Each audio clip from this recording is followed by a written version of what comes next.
মেঘপুরীর পরীদের কাহিনী। মেঘপুরীতে নতুন অতিথি।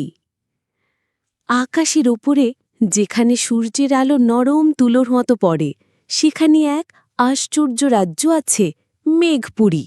সাদা মেঘে তৈরি প্রাসাদ, রংধনুর ঝর্ণা আর বাতাসে উড়ে বেড়ানো ছোট ছোট পরীর দল, সবকিছু যেন এক স্বপ্নের কল্পনা।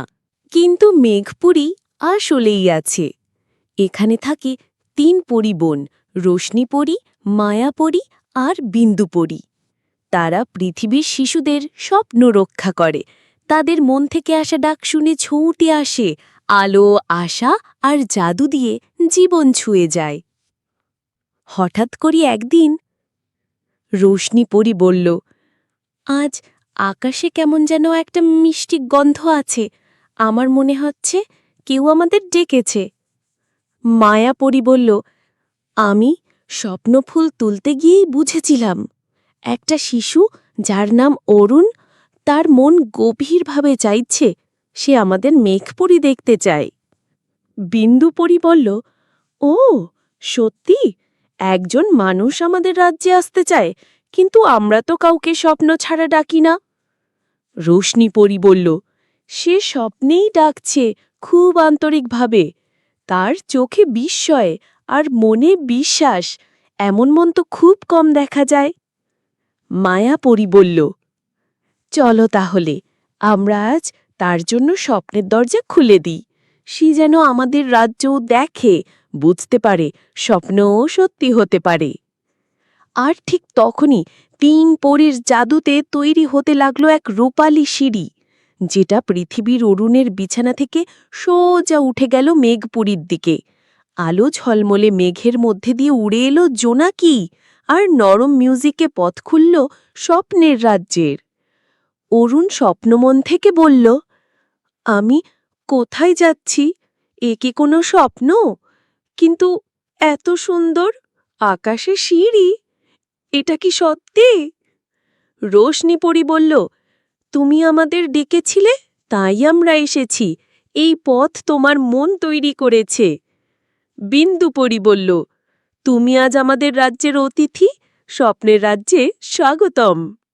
ধীরে ধীরে উঠে এলো মেঘপুরীতে, তার চোখ বিস্ময়ে ভরে উঠল।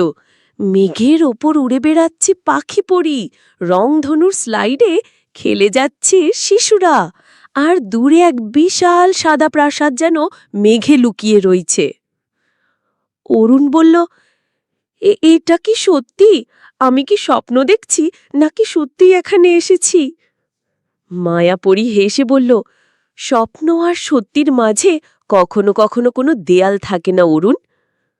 বিন্দুপরী বলল, তুমি মন থেকে বিশ্বাস করেছ, সেই কারণেই তুমি এখন এখানেই।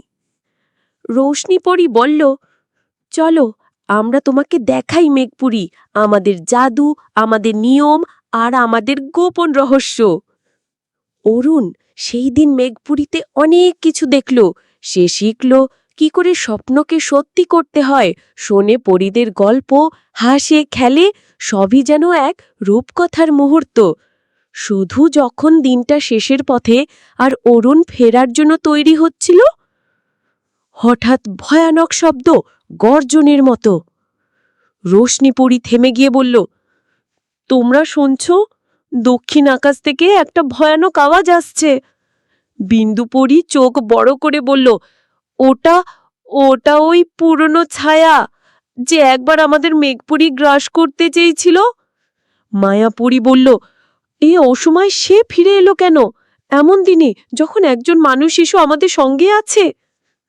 অরুণ ভয়ে কাঁপতে কাঁপতে বলল, আমরা কি এখন নিরাপদ? আমি কি ফিরে যেতে পারবো?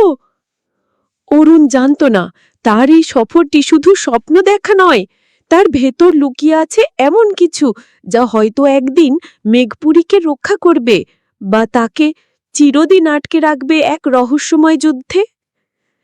কি হবে এরপর? কে ফিরে এসেছে সেই ছায়া হয়ে? অরুণ কি মেঘপুরী থেকে ফিরতে পারবে? জানতে হলে অবশ্যই দেখো পরবর্তী পর্ব, রোশনীপরীর হারানো লাঠি। আর এমন রূপকথার পর্ব পেতে বেল আইকনটি এখনই সাবস্ক্রাইব করো।